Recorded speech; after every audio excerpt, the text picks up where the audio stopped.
Shalom and good evening. This is TV7 Israel News broadcasting to you from Jerusalem. And in today's top stories.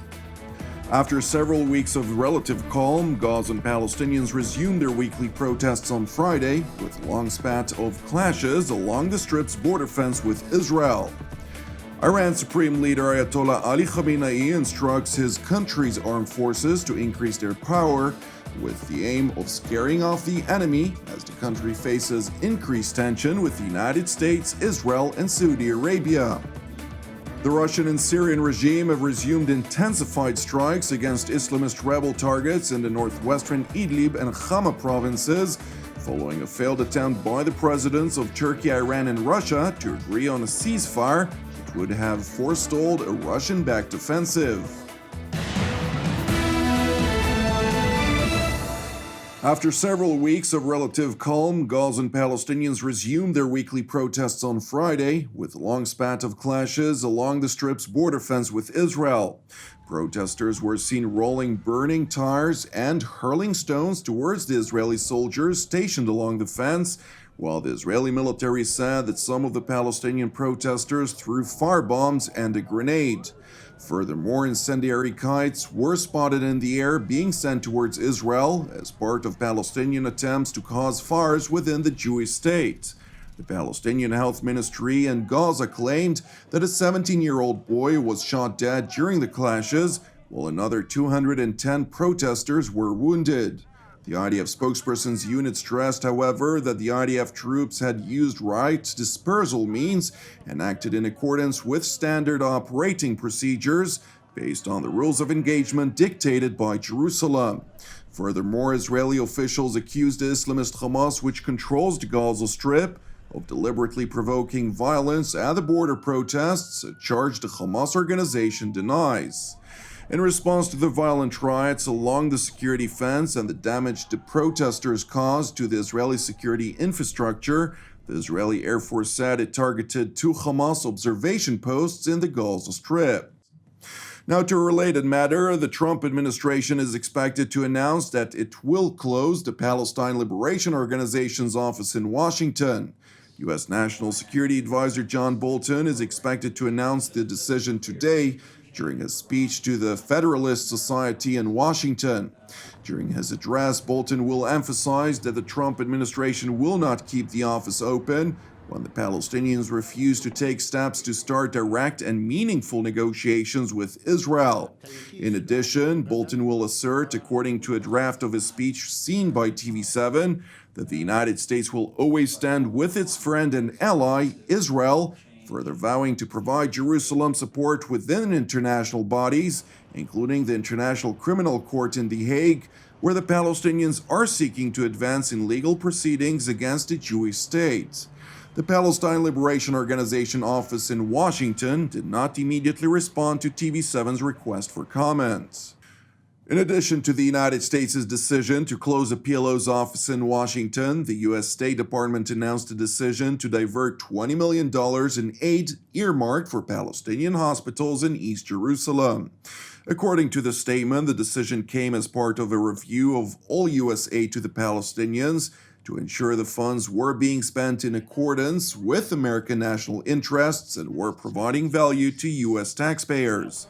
In response to this decision, the Palestinian Authority condemned the Trump administration, saying its decision was Washington's latest act of extortion. The Office of the Palestinian Authority's Prime Minister said in a statement that this shameful decision that comes under the claims of President Trump to cut aid to Palestinians until they reach a peace deal shows a different level of the Trump administration's blackmailing approach. The statement further warned that the formula adopted by President Trump does not bolster peace building, rather it punishes Palestinian citizens to compromise their rights to independence, which the statement claimed is granted to them by international law and UN resolutions like any other nation in the world. Now to the Islamic Republic, where Iran's supreme leader, Ayatollah Ali Khamenei, instructed his country's armed forces to increase their power with the aim of scaring off the enemy as the country faces increased tension with the United States, Israel, and Saudi Arabia.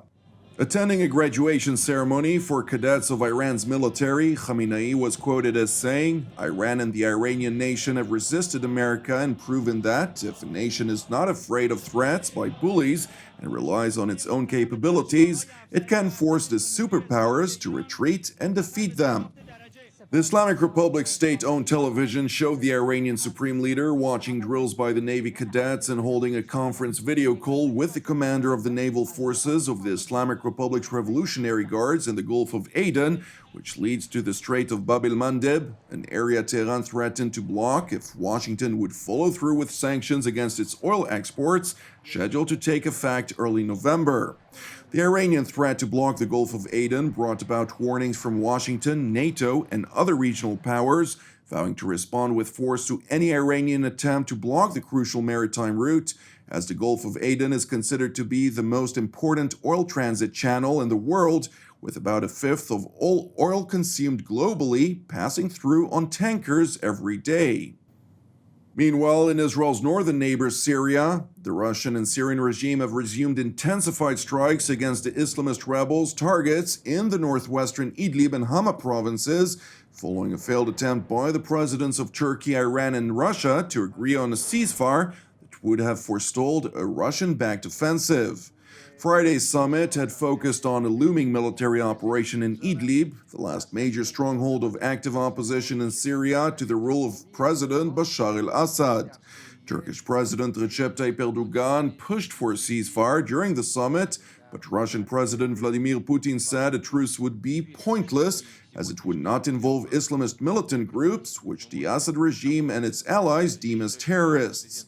During the summit, Iranian President Hassan Rouhani claimed that the two main backers of the terror groups in Idlib are the United States and Israel, vowing to continue its support of its ally in Damascus to eradicate what he termed as the Western threat.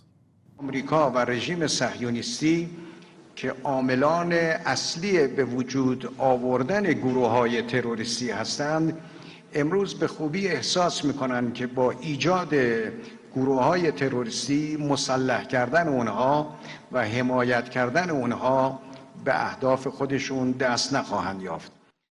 President Rouhani also said the battle in Syria will continue until militants are pushed out of the whole country, especially in Idlib. Meanwhile, Turkish President Recep Tayyip Erdogan, on his part, warned during a trilateral press conference with his Russian and Iranian counterparts that Turkey would no longer accept refugees from its southern neighbor. Buradan şu anda kaçışlar malum bizim batıdaki 115 kilometrelik bir sınırda batıda var. Buraya doğru bir yöneliş söz konusu. Ama geneli itibariyle baktığımızda malum Suriye'de en uzun sınıra biz sahibiz ve bu sınırda İdlib halkının kaçacağı yer neresi? Türkiye. Ve tabii Türkiye olarak biz şu anda zaten 3,5 milyona ev sahipliği yapıyoruz. İdlib'in şu anda nüfusu 3,5 milyon. Böyle bir 3,5 milyona daha biz ev sahipliği yapmakta, buna gücümüz de imkanlarımız da yetmez. Şu anda bizim atacağımız adım nedir? Mümkün olduğunca müşterek olarak birlikte buradan olabilecek göçü engellemektir. Bunun için de tabii terörle mücadelede başarılı olmamız lazım. President Erdogan further warned that any attack on Idlib will culminate in a disaster, massacre, and a major humanitarian tragedy. Thank you for watching us. Keep praying for the peace of Israel and the peace of Jerusalem. And I'd like to wish also all our Jewish viewers a happy Rosh Hashanah. I'm Jonathan Hassan. Have a Erev Tov and Shavua Tov, and we will see you again tomorrow at the same time.